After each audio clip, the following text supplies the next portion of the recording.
임신을 하고 육아용품을 준비하다 보면요, 신혼집을 꾸리는 것만큼 시간도 많이 들고 비용도 만만치 않게 들어가잖아요. 주변에서는 필수 육아템, 국민 육아템이라는 이름으로 사용해보라는 용품들이 너무나도 많고요. 근데 막상 보면 이게 왜 필요한지 잘 모르겠고 어디에 쓰는지도 잘 모르겠고 이게 정말 합리적인지도 모르겠고요. 그래서 오늘은 제가 집에서 아이 넷을 육아하면서 지금까지도 잘 활용하고 있는 육아용품들에 대해서 언제 구매하면 좋은지, 어떻게 사는 게 좋은지에 대해 이야기해 보려고 합니다. 그리고 그 중에서도 실제로 오늘 하루를 버티는데 제일 많이 쓰였던 것들, 없으면 체력이나 멘탈이 무너졌던 아이템 위주로 말씀드리려고 해요. 그리고 한 가지 기준은 미리 말씀드릴게요. 오늘 이야기하는 것들이 솔직히 가격이 있는 것들이에요. 근데 저는 이걸 비싸다, 안 비싸다로 보지 않았어요.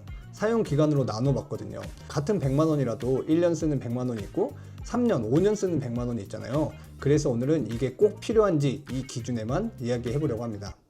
첫 번째는 놀이매트입니다. 솔직히 말씀드리면 놀이매트는 가격 얘기부터 하고 싶지 않은 육아템이에요. 저도 처음에 이걸 꼭 사야 하나? 중고로도 충분하지 않을까 이 생각을 많이 했었거든요. 근데 알아보면 알아볼수록 마음이 점점 불편해지는 게 있더라고요. 놀이매트는 아이가 기어다니고 넘어지고 입도 대고 피부가 계속 닿는 공간이잖아요. 오래 사용된 매트일수록 유해물질 이야기들도 나오고 잦은 청소로 표면이 마모되면 내부 소재가 노출될 수 있다는 얘기도 많더라고요. 중고 매트는 얼마나 썼는지 어떻게 관리했는지 사실상 확인이 어렵고요. 크기도 크기다 보니 완벽하게 세척하기도 쉽지 않고요. 그래서 저는 놀이매트만큼은 새 제품으로 시작해야겠다고 마음을 먹었어요. 처음에는 접이식 매트, 롤 매트 것들부터 썼어요. 가격 부담도 덜하고 시작하기엔 그게 맞다고 생각했거든요. 근데 아이가 크면서 문제가 생기더라고요. 걷기 시작하고 뛰기 시작하니까 매트가 밀리고 단차 때문에 넘어질까봐 계속 신경을 쓰게 됐어요. 그래서 3등이 출산하고 나서는 고민 끝에 시공 매트까지 가게 됐습니다. 비용적인 부담은 분명히 있었지만 신생아 때는 어디든 마음 놓고 눕힐 수가 있었고 터미타임부터 앉기, 걸음마, 지금처럼 뛰어다니는 33개월까지 바닥에 대한 불안이 거의 없었어요.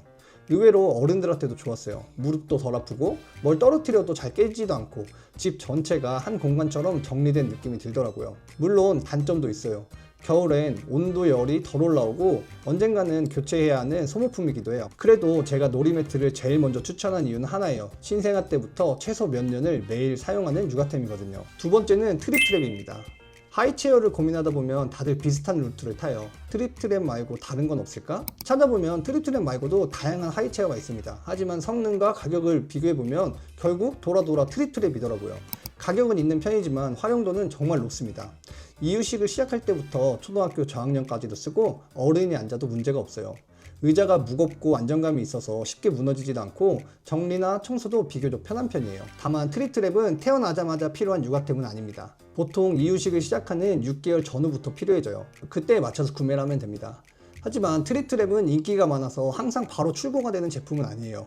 그래서 저는 출산 전에 미리 사두기보다는 사용 시기에 맞춰서 구매하는 걸 추천드려요. 기다리는 마음에 출산 준비 리스트에 넣기보다는 출산 이후에 받는 부모급여를 일부 모아서 사는 게 훨씬 마음이 편하더라고요. 세 번째는 카시트인데, 카시트는 저는 단호하게 말할게요. 이건 취향템이 아니라 안전장비입니다. 카시트는 크게 두 개로 갈려요. 바구니 카시트와 회전형 카시트. 그래서 신생아만 놓고 보면 사실 자세는 바구니 카시트가 제일 잘 나옵니다. 다만 단점은 분명해요. 사용기간이 짧아요. 현실적으로는 4개월쯤 되면 작아서 바꾸게 됩니다. 그래서 저는 바구니 카시트는 굳이 구매까지 안 해도 된다고 봐요.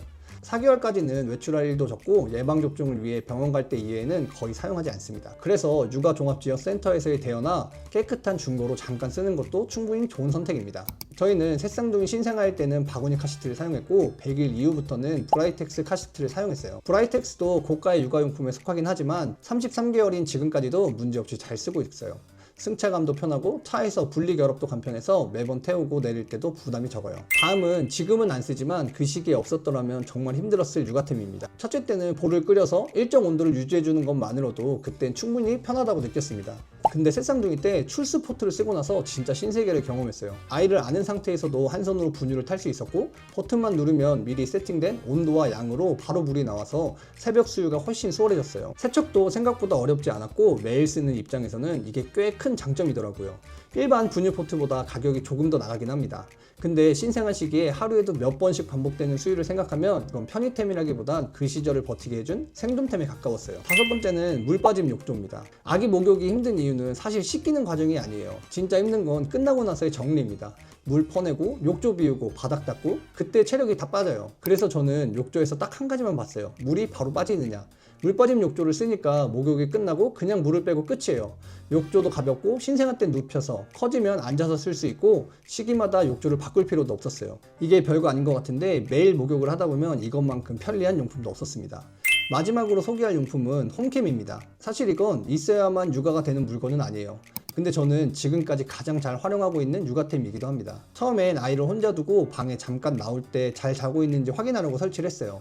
근데 쓰다 보니까 역할이 조금씩 바뀌더라고요. 아이의 첫 뒤집기, 처음 혼자 앉는 순간, 삼둥이들끼리 서로 웃으면서 장난치는 장면들, 의도해서 찍은 게 아니라 그냥 흘러가던 순간들이 그대로 남아있더라고요. 지금은 이걸로 컨텐츠도 만들지만 그보다 더 큰 건 아이들의 첫 순간을 기억할 수 있다는 점이에요.